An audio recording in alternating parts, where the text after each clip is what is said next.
Everyone, आप सबका स्वागत है मेरे यूट्यूब चैनल एजुकेशनल वीडियोस पर। तो आज हम स्टार्ट करने जा रहे हैं चैप्टर 22 का पार्ट 7, जिसमें हम उसके आगे का कंटिन्यू करेंगे। धनराज भगत 1917 से 88 ईस्वी। धनराज भगत दिल्ली शिल्पी चक्र से जुड़े कलाकारों में अग्रणीय रहे। उनकी गणना भारत के श्रेष्ठ मूर्तिकारों में की जाती है। उनका कार्यक्षेत्र अत्यंत विस्तृत रहा। मूर्तियों गढ़ने के अलावा उन्होंने अनेक रेखाचित्र तथा जल रंगों व तेल रंगों में उत्कृष्ट भूदृश्य बनाए। शुरुआत अन्य कलाकारों की तरह उनकी भी कला विद्यालयों में दिए जाने वाले प्रशिक्षण में से प्रेरित थी, पर धीरे धीरे धनराज ने अपने को अकादमिकता से मुक्त करने की सफल चेष्टा की और एक समय आया जब वह उससे पूरी तरह बाहर आ गए। उस समय के प्रसिद्ध कला समीक्षक चार्ल्स फावरी धनराज के बारे में लिखते हैं कि धनराज भगत की कला के विकास क्रम में आधुनिक भारतीय कला के विकास क्रम को लगभग पूरी तरह देखा जा सकता है। लगभग इसलिए कि एक हद के बाद धनराज भगत आधुनिक भारतीय कला इतिहास की सामान्य दर्जे की कला से अधिक मौलिक तथा महान दिखाई देने लगते हैं। जन्म एवं आरंभिक जीवन। धनराज भगत का जन्म 20 दिसंबर 1917 ईस्वी को लाहौर अब पाकिस्तान में हुआ था, जो तत्कालीन समय में ब्रिटिश भारत का एक हिस्सा था। उनके पिता उस समय चल रहे राष्ट्रीय स्वतंत्रता आंदोलन में काफ़ी सक्रिय रहे थे। इस स्थिति ने धनराज भगत की पढ़ाई को भी प्रभावित किया। जब 9वीं कक्षा का रिजल्ट आया तो धनराज ड्राइंग को छोड़कर बाकी सभी विषयों में फेल हो गए। इस पर शर्म महसूस करते हुए वह घर से भाग निकले। लाहौर में रहकर धनराज को कई तरह के कार्य करने पड़े। पहले उन्होंने एक होटल में, उसके बाद एक साबुन की फैक्ट्री में काम किया। यहीं पर कृष्णा प्लास्टर वर्कर्स के मालिक दीनानाथ भारद्वाज ने धनराज को काम करते हुए देखा। उन्होंने महसूस किया कि कास्टिक सोडे की गंध में इस गोरे सुंदर कोमल लड़के का जीवन नष्ट हो जाएगा। वह उन्हें अपने साथ ले गए और 1929 ईस्वी में लाहौर में आयोजित कांग्रेस अधिवेशन स्थल को चंद नेताओं की मूर्तियों से सजाने का दायित्व दिया। दीनानाथ भारद्वाज ने धनराज भगत को अपने यहाँ मॉडलर और कास्टर के काम पर रख लिया। धनराज भगत ने जब 1934 ईस्वी में मेयो स्कूल ऑफ आर्ट्स में दाखिला लिया तो बी.सी. सान्याल उन्हें यहाँ गुरु के रूप में मिले। बी.सी. सान्याल की प्रेरणा से कला अध्ययन करते हुए उन्होंने मैट्रिक की परीक्षा पास की। उन दिनों मेयो स्कूल में आधुनिक कला की जगह केवल पारंपरिक दस्तकारी की ही शिक्षा दी जाती थी। मूर्ति कला के अंतर्गत क्ले मॉडलिंग और प्लास्टर कास्टिंग के अलावा कुछ खास नहीं सिखाया जाता था। लकड़ी या पत्थर को तराशने के बारे में सोचना भी कठिन था। देश के बंटवारे के बाद धनराज भगत लाहौर छोड़कर भारत आ गए और 1947 ईस्वी में दिल्ली के कॉलेज ऑफ आर्ट्स में अध्यापक नियुक्त हुए। बाद में वह यहाँ के मूर्ति कला विभाग के अध्यक्ष बना दिए गए। 1976 ईस्वी में उनकी सेवानिवृत्ति हुई थी। 1949 ईस्वी में स्थापित शिल्पी चक्र नई दिल्ली नामक संस्था के प्रमुख संस्थापकों में धनराज भगत भी एक संस्थापक सदस्य थे और ग्रुप के सेक्रेटरी सचिव भी रहे। धनराज भगत के मूर्ति शिल्प। स्वयं को अकादमिक जकड़ के मुक्त करने के साथ साथ सामग्री को उसके दृष्टिभाव से तोड़ना भी महत्वपूर्ण है। धनराज दोनों दिशाओं में सचेत रहे। इसका परिणाम उनके द्वारा घोड़े और बैल की बनाई मूर्तियों में मिलता है। घोड़े का शरीर एक कर्व में दर्शाया गया है, मगर पूंछ और सिर गोलाकार रूप में बाहर की ओर उभरा हुआ दिखाई देता है। टेराकोटा में बनाई बैल की आकृति हड़प्पा के बैल से मिलती है। यह कार्य इस बात का प्रमाण है कि एक कलाकार अपनी परंपरा से जुड़ा रहकर कितना कुछ नया कर सकता है। लकड़ी के पट्टी के ऊपर घोड़े की मालिश करते आदमी वाली कृति में जहां दोनों के आपसी प्यार और निर्भरता को रेखांकित किया गया है, वहीं घोड़े की शक्ति का प्रदर्शन करते पुट्टों को अद्भुत तरीके से छीला तराशा गया है। धनराज के चित्रण प्रक्रिया में परिवार का विरोध विशेष स्थान पर है। ये चित्र है Dhanraj Bhagat, spirit of work अथवा काम का जोश, welded rod with plaster of Paris. संग्रह कहाँ है? राष्ट्रीय आधुनिक कला संग्रहालय नई दिल्ली में ये संग्रह है। मदर एंड चाइल्ड वे में छोटा परिवार है, जबकि ट्री ऑफ लाइफ में वही परिवार एक स्वतंत्र और बड़े आकार में निर्मित है। धनराज भगत ने स्त्री की दुख भरी स्थिति से भी प्रभावित होकर कुछ काम किए, जिनमें उन्होंने औरत की कोमलता के साथ साथ उसके कठोर यथार्थ को अभिव्यक्त किया। उसके यथार्थ को प्रभावी रूप देने के लिए उन्होंने री-इन्फ्रास्ड कंक्रीट का इस्तेमाल किया। उदाहरण के लिए बर्डन की मूर्ति।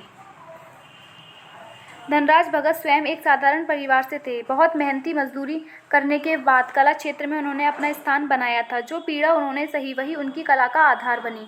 परंतु उनकी कला केवल निजी दुख तक सीमित नहीं रही, उसमें समय की त्रासदियाँ भी हैं। 1947 ईस्वी की देश विभाजन की त्रासदी एक ऐसी घटना है जिसकी अभिव्यक्ति साहित्य के साथ साथ कला में भी हुई है। बीसी सान्याल, यामिनी राय, प्राणनाथ मांगो, अमरनाथ सहगल, सतीश गुजराल के साथ धनराज भगत ने भी इस त्रासदी को देखा था। उनकी कास्ट की टेरर में औरतों का एक समूह सिमटकर बैठा हुआ है और अपनी तरफ बढ़ रहे हमलावरों में भयभीत है। विभाजन की त्रासदी वाली यह छवि दर्शाती है कि इस तरह की घटनाओं में से सबसे अधिक औरत ही प्रभावित होती है। इसी से जुड़ी प्लास्टर में बनी एक मूर्ति महाकाल है, जिसे देखकर दर्शक के मन में भय पैदा होता है। मूर्ति का मुंह खुला हुआ है और आंखें चढ़ी हुई हैं। वह बेरहमी से मनुष्यों को निगले जा रही है। यह कृति वर्तमान का चित्रण करने के साथ साथ भविष्य का संकेत भी देती है कि आगे भी यही होने की आशंका है। धनराज भगत के प्रिय विषय संगीत, परिवार, शिव नृत्य और माँ बच्चा रहे। बांसुरी, सितार और ढोलक बजाते आकारों की मूर्तियों की एक विशेष प्रकार की आकृति बनावट है, जो अमूर्तन अंदाज के साथ लचकादार है। धनराज भगत मानव आकृति को कई बार अनुपात से अधिक लंबा कर देते। शिव को प्रलयंकारी देवता माना जाता है और तांडव नृत्य उनकी अभिव्यक्ति है। मूर्तिकार धनराज भगत ने शिव के तांडव नृत्य की लयात्मक मुद्राओं वाले नटराज स्वरूप को विषय के रूप में चुना। शारीरिक वजन से मुक्त हुआ यह आकार कास्मिक डांस का रूप ले लेता है। वे स्वयं अपनी कई कलाकृतियों के लिए इस शब्द का प्रयोग करते हैं। उनमें माँ और बच्चा शीर्षक से कई श्रेष्ठ कृतियाँ गढ़ी, जिनमें लोरी कास्ट 1948 ईस्वी अति सुंदर कृति है। उनकी सृजन श्रृंखला प्राकृतिक रूपाकारों से प्रारंभ होकर घनावादी प्रकृति व ज्यामितीय आकारों में रूपांतरित हो जाती है, यथा शिव डांसिंग, प्लास्टर, सितार वादक सीमेंट, बांसुरी वादक वेल्डेड कापर, कास्मिक मैन प्लास्टर आदि। धनराज भगत एक समय प्लास्टर और लोहे की छड़ों का प्रयोग कर अपने शीर्ष शिल्पों का निर्माण किए। इस तरह के शिल्पों में सर्वश्रेष्ठ प्लास्टर और लोहे की छड़ों के जाल से निर्मित बड़े आकार की किंग एंड क्वीन शीर्षक प्रतिमा है। इन मूर्तियों में आंखें खिड़कियां सी हैं, मुंह दरवाजे सा और सिर स्तंभ जैसा लगता है। एक शिल्पकार के रूप में धनराज भगत ने कई नवीन तकनीकों और माध्यम का प्रयोग किया, जिसमें पेपर मेशी, सीमेंट, कास्टिंग, धातु ढलाई, वेल्डिंग, सिरेमिक, प्रस्तर, तामा, एल्यूमीनियम, इनेमिलिंग आदि है। परंतु उनका पसंदीदा माध्यम लकड़ी कास्ट रहा। धनराज भगत जब कास्ट से मूर्तियों का निर्माण करते तब उसे फिनिशिंग टच देने के लिए अलग अलग तरीकों का इस्तेमाल करते। थ्री वुमेन कृति की बाहरी परत को अक्सर एकसार और मुलायम रखा, जिससे इसके शरीर पर से आँख फिसलती हैं। इसके विपरीत रियूनियन और डिस्पेयर को वैसा ही रहने दिया जैसा इन्हें तराशा गया था। धनराज भगत ने प्लास्टर में जो मूर्ति रेस्टिंग बनाई, उससे साथ हम सीमेंट कंक्रीट द्वारा निर्मित दी वर्डन को देख सकते हैं। पहली में किरदारों में के बैठने के अंदाज, शारीरिक अंग, कपड़ों का खिंचाव और ढील का यथार्थ परक बनाया गया है, जबकि दूसरी मूर्ति में सभी बारीकियों को समाप्त कर सिर्फ शारीरिक गति को ही प्रमुखता दी गई है। उन्हें प्लास्टर की मूर्तियों को बाहर से मुलायम रखा है, जबकि सीमेंट कर्कट की मूर्तियों की सतह को खुरदरा। धनराज भगत ने पीतल और तांबे की चादर का भी इस्तेमाल अपनी मूर्तियों के लिए खूब किया है। इसी तरह पेपर मेशी से भी उन्होंने कुछ यादगार छोटी बड़ी मूर्तियां बनाई। धनराज भगत अद्भुत कल्पना प्रधान व भावुक शिल्पी थे। उन्होंने आडंबर से मुक्त यथार्थवादी पद्धति पर मूर्ति गढ़ी, जो सत्यम शिवम सुंदरम को लेकर चली थी। धनराज ने हिम्मत के साथ बेझिझक होकर एक के बाद दूसरी सामग्री का प्रयोग कर एक से बढ़कर एक मूर्ति को गढ़ा और 20वीं सदी के एक श्रेष्ठ मूर्तिकार कहलाए। उनके बराबर यदि किसी मूर्तिकार को रखा जाए तो वह रामकिंकर वैस थे। मूर्ति संग्रह उनकी राजस्थानी महिलाएं, प्लास्टर और लोहे का बुरादा, काम का जोश लोहा, प्लास्टर ऑफ पेरिस, ब्रह्मांड पुरुष, प्लास्टर, मूर्ति शिल्प ललित कला अकेदमी नई दिल्ली के संग्रह में है। Government museum and art gallery Chandigarh में सुरक्षित उनके 3 मूर्ति शिल्प निम्न हैं। म्यूजियम लोहा, monarch cast, the laughing monarch लोहा। प्रमुख मूर्ति शिल्प। धनराज के प्रमुख मूर्ति शिल्प में सांड, टेराकोटा, घोड़े कास्ट, घर की ओर, प्लास्टर कलाकार के संग्रहालय में, cosmic man plaster, cosmic man 2 aluminium, Punjabi दुल्हन cast, Mahakal plaster, bull cast, the mother nature cast, घोड़ा और साइस सिंगार, 3 महिलाएं, चुंबन, बैठी हुई आकृति, घर की ओर, हंसते चेहरे, रानी कास्ट और पीतल की कीलें। राजा कास्ट और पीतल की कीलें, बांसुरी वाला प्लास्टर संग्रह, अखिल भारतीय हस्तशिल्प बोर्ड, नटराज प्लास्टर, विश्राम प्लास्टर, पुनर्मिनल कास्ट, हताशा कास्ट, जागृति कंक्रीट कलाकार के संग्रहालय में, आई स्पोर्ट द यूनिवर्स आदि है प्रदर्शनी। धनराज की देश विदेश की अनेक प्रदर्शनियों में भागीदारी हुई और उनकी अनेक प्रदर्शनियां आयोजित हुईं। उनकी पहली एकल प्रदर्शनी 1950 ईस्वी में दिल्ली में हुई थी। इसके उपरांत ललित कला अकादमी नई दिल्ली की राष्ट्रीय कला प्रदर्शनी, त्रिवार्षिक भारत 6वीं साओ पाओलो प्रदर्शनी तथा 1978 ईस्वी में आर्ट हेरिटेज नई दिल्ली में आयोजित प्रदर्शनी शामिल है। पुरस्कार सम्मान, इन्हें पुरस्कार व सम्मान भी बहुत मिले। 1945 ईस्वी में पंजाब ललित कला सोसाइटी लाहौर द्वारा आयोजित 2 कला प्रतियोगिताओं में वह प्रथम पुरस्कार विजेता घोषित हुए। 1947 से 49 ईस्वी में ऑल इंडिया सोसाइटी द्वारा आयोजित 2 अन्य प्रतियोगिताएं में भी उन्हें प्रथम पुरस्कार के लिए चुना गया। उन्हें 1948 से 49 ईस्वी में 2 बार बॉम्बे आर्ट सोसाइटी का पुरस्कार मिला। 1948 ईस्वी में कोलकाता के अकेडमी ऑफ फाइन आर्ट्स से गोल्ड मेडल मिला। ललित कला अकादमी नई दिल्ली ने 1961 ईस्वी में उन्हें राष्ट्रीय सम्मान से सम्मानित किया। 1969 ईस्वी में उन्हें साहित्य कला परिषद दिल्ली में राज्य पुरस्कार मिला। उन्हें भारत सरकार द्वारा 1977 ईस्वी में पद्मश्री के चौथे सर्वोच्च नागरिक सम्मान से सम्मानित किया गया। वह ललित कला अकादमी की साधारण सभा के सदस्य भी रहे। इसके साथ साथ वह international association of politics arts Paris के सदस्य तथा तीसरे वार्षिक भारत के आयुक्त भी रहे। निधन, अपने अंतिम दिनों में धनराज बीमार रहने लगे। अपने शरीर से ज़रूरत से ज़्यादा काम लेने के कारण उनकी मांसपेशियां ढीली पड़ गई थीं।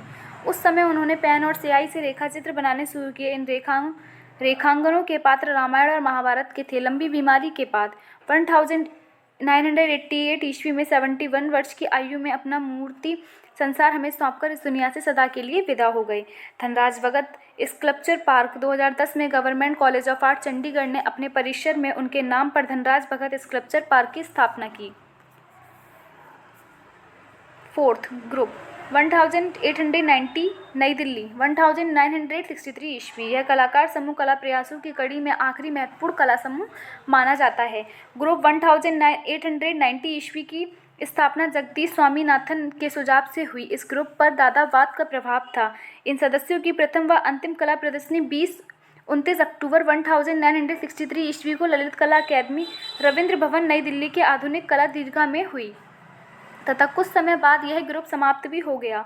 ग्रुप 1819 नाम हिम्मत शाह ने ही सुझाया था। कहते हैं कि भावनगर गुजरात में ज्योति पांड्या के घर पर 2 दिन 25-26 अगस्त 1962 ईस्वी को कलाकार रहे। मैनिफेस्टा ग्रुप आदि पर विचार हुआ। ब्लैक सीलिंग सरीखे नाम सामने आ रहे थे। हिम्मत शाह ने कहा कि इस मकान का नंबर 1890 है, क्यों ना ग्रुप का नाम भी यही रख दिया जाए। सब सहमत हो गए। इस तरह से एक नए इतिहास ने जन्म लिया। इस ग्रुप के घोषणा पत्र का प्रतिपादन तो भावनगर में ही कर दिया गया था, लेकिन इसे 19 जुलाई 1963 ईस्वी को ही औपचारिक रूप से नई दिल्ली में स्वीकृत किया गया।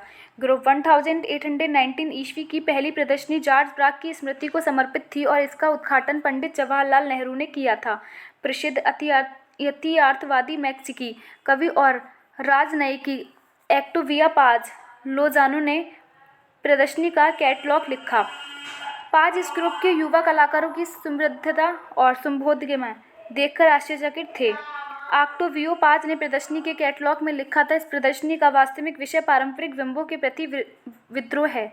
समकालीन भारतीय कला को यदि इस देश के अतीत के समान महान कला को रचना है तो वह इसी तरह ही उग्र मुठभेड़ से जन्मेगी। इस ग्रुप में जगदीश स्वामीनाथन, जयराम पटेल, एरिक ह्यूवर्ट वोबेन, राघव कैनरिया, हिम्मत शाह, एम रेडप्पा नायडू, बालकृष्ण पटेल, एनसी निगम, ज्योति भट्ट, अवंदा दास खोबरागंडे, गुलाम मोहम्मद शेख, राजेश मेहरा आदि कुल 12 सदस्य शामिल थे। जयराम पटेल को इसका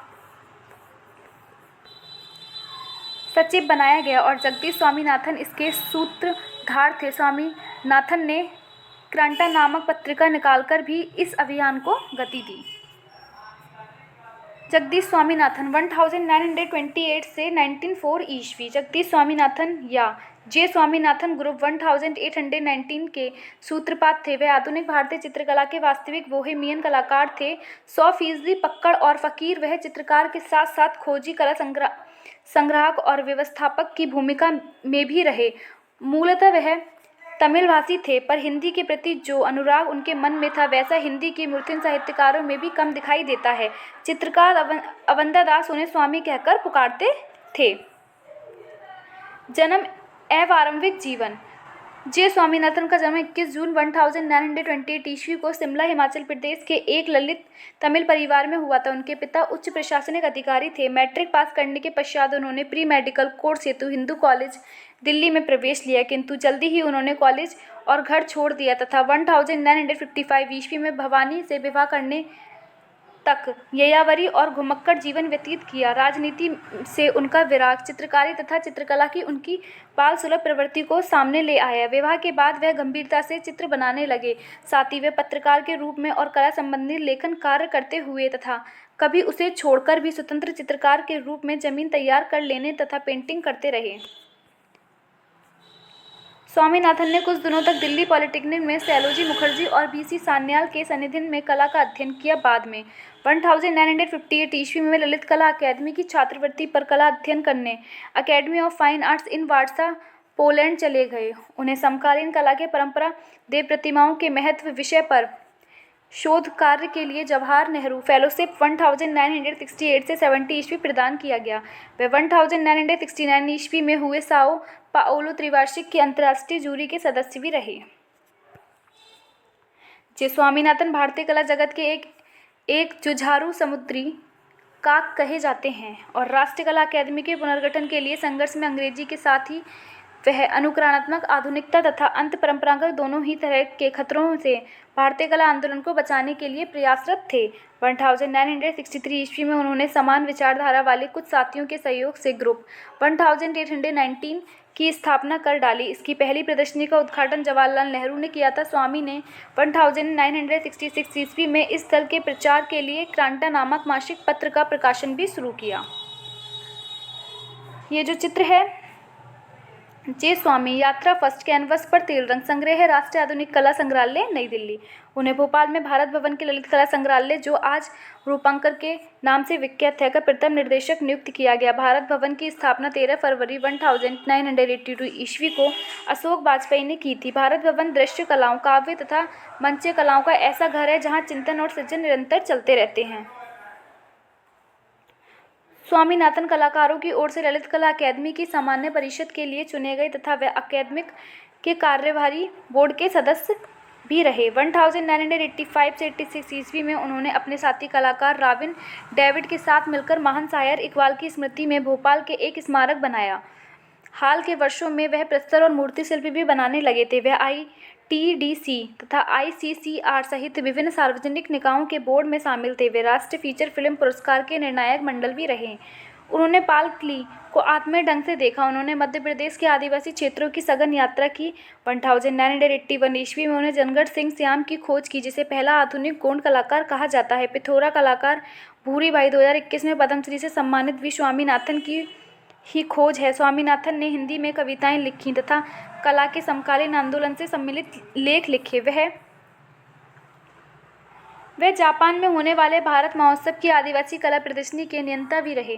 वे भारत सरकार की संग्राहक सलाहकार समिति, शिल्प संग्रहालय समिति HHEC तथा उत्तर मध्य क्षेत्र सांस्कृतिक केंद्र की कार्यकारी समिति के सदस्य भी रहे। उनकी मध्य प्रदेश की आदिवासी कला पर हस्तकौशल को समझते हुए शीर्षक से बृहद पुरस्कार पुस्तक भी प्रकाशित हुई। स्वामीनाथन की कला का प्रथम चरण 1959 ईस्वी से आरंभ हुआ, जब वह प्रागैतिहासिक कला की बिंब योजना और आदिम सभ्यता के टोटम चिन्हों का प्रयोग करते थे। उस समय वे कला के जादुई प्रभावों का ही विचार करते थे। दूसरे चरण में उनका ध्यान भारत की लोक तथा आदिवासी संस्कृतियों की ओर गया, जिनके प्रतीकों और प्रतिमाओं को उन्होंने जादुई भावना से देखा। 1960 ईस्वी के पश्चात भारतीय मिथकों को अधिकाधिक प्रयोग करने लगे। इनमें ऊर्ध्व स्वास्तिक, कमल, लिंग, सर्प तथा हाथ के छाप प्रमुख थे। इनमें बड़े आकारों तथा गहरे तीखे रंगों का गाढ़ा प्रयोग किया गया है। उनके आरंभिक चित्रों में प्लेट नाइफ का बहुत इस्तेमाल हुआ है। इसके पश्चात स्वामीनाथन काल्पनिक ज्यामिति चित्रण करने लगे। इन चित्रों को उन्होंने अंतरिक्ष की रंग ज्यामिति कहा है। इन आकृतियों के पीछे निश्चित रूप से तांत्रिक प्रभाव है। धीरे धीरे स्वामीनाथन भवनों आदि को ज्यामितीय रूपों में ढालने लगे और आकार भी छोटे होने लगे। इस प्रकार एक नई बिंब योजना का जन्म हुआ।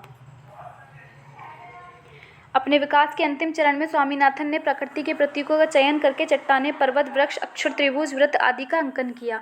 हवा में हटकी चट्टानें, जिसकी चोटी पर फड़फड़ाती चिड़ियाँ, झीलें से प्रतिबिंबित पहाड़ जो आपको कौन क्या है जानने के लिए छोड़ देता है। यह संपूर्ण नाट्य वृत्त समृद्ध और बहुत ही गैर पारंपरिक रंगों से घटित होता है। इसी को लक्षित करते हुए कुछ लोगों ने उनके ऊपर अति यथार्थवाद का प्रभाव बताया है, परंतु जान पड़ता है उनका काव्य अनुशासन अति यथार्थवादी नहीं था। वे ना तो अवचेतन को निकालकर बाहर कर रहे थे और ना ही वस्तुओं और तत्वों को स्वाभाविकता संयोजन का कायम करने में रुचि रखते थे। उन्होंने रंगों को लेकर एक तकनीक विकसित की जिसमें विभिन्न रंगों का एक साथ प्रतिरोध रूप में प्रयोग किया गया, जो बिना धूसर रंगों के प्रयोग के एक दूसरे के साथ संस्पर्श करते हुए दूसरे क्षेत्रों का निर्माण करते हैं।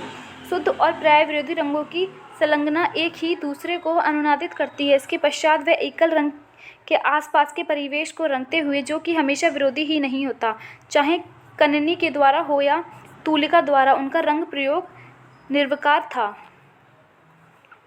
कई अवसरों पर स्वामी चुप हो जाते थे। वे आलसी हो जाने को लेकर मजाक करते थे। वास्तव में वे रोमांचक कृतियां पढ़ने व टेलीविज़न पर सॉप ओपेरा देखते हुए बहुत आनंदित होते। अंत में उन्होंने सभी पारंपरिक साधनों का परित्याग कर दिया था। कोई तूलिका नहीं, कन्निना नहीं, कोई तराजदार नहीं, कोई परंपरा, तेल रंगों का बहुत थोड़ा सा उपयोग। इसके बजाय उन्होंने मोम को अपना साधन बनाया, जो कि प्राकृतिक रंग लाल पीले की संगति तथा लकड़ी के कोयले की राख की संवाहक था। जिस रबर रोल का वह प्रयोग करते थे, उसकी प्रकृतियों को ठीक करके वह कोमल अद्र पारदर्शिता से अप्रविष्ट तरल प्रभाव गतिशील रंग तीव्रता को मोड़ सके। बड़े आकार की उनकी आखिरी दौर की चित्रकृतियों को देखते हुए बीथोवेन के अंतिम दौर की चित्रकला की याद आ जाती है। प्रमुख चित्र उनका चित्रफलक काफ़ी व्यापक है, किंतु फिर भी उनमें कुछ प्रसिद्ध चित्र में भवानी, कवि निराला का व्यक्ति चित्र, आत्मरूप चित्र, जल यात्रा, तेल संग्रह, रूपांकर, भारत भवन भोपाल, यात्रा फर्स्ट कैनवास पर, तेल रंग, राष्ट्रीय आधुनिक कला संग्रहालय नई दिल्ली, इमेज सेकंड, तेल संग्रह, Lalit Kala Akademi New Delhi, word tree and mountain, बोन हार्म्स माउंटेन, विड एंड हेमर आदि है। प्रदर्शनी उनकी 30 से अधिक एकल प्रदर्शनियां आयोजित हुई तथा उन्होंने कई महत्वपूर्ण राष्ट्रीय और अंतर्राष्ट्रीय प्रदर्शनी में भाग लिया। 1995 ईस्वी में भारत भवन भोपाल में उनके चित्रों की एक बड़ी प्रदर्शनी आयोजित हुई। पुरस्कार सम्मान मध्य प्रदेश सरकार ने उन्हें 1994 ईस्वी में मरण उपरांत कालिदास सम्मान से सम्मानित किया। 1995 ईस्वी में भारत भवन ने उनकी कृतियों की एक बड़ी प्रदर्शनी आयोजित की, जिस अवसर पर ललित कला अकादमी नई दिल्ली ने हिंदी में स्वामीनाथन एवं अवलोकन नामक एक सुंदर कैटलॉग प्रकाशित किया था। निधन 25 अप्रैल 1994 ईस्वी में दिल्ली में उनका निधन हो गया। मृत्यु के पहले तक उनके आवेश में कोई कमी नहीं आई थी। यद्यपि वे आज पार्थिव रूप से अनुपस्थित थे, किंतु उनके समृद्ध और सृजनात्मक जीवन की गीतात्मक उनकी उपस्थिति को हमेशा जीवंत बनाए रहेगी। चित्र नीलामी 2007 में उनका एक शीर्षकहीन चित्र क्रिस्टी की नीलामी $312 में नीलामी हुआ। तो ये आपका चैप्टर 22 का पार्ट 6 यहीं कंप्लीट होता है। अगर आपको मेरी वीडियो अच्छी लगी तो प्लीज़ चैनल को लाइक करें, सब्सक्राइब करें, नोटिफिकेशन बेल आइकन को प्रेस करें। Thank you for watching my video.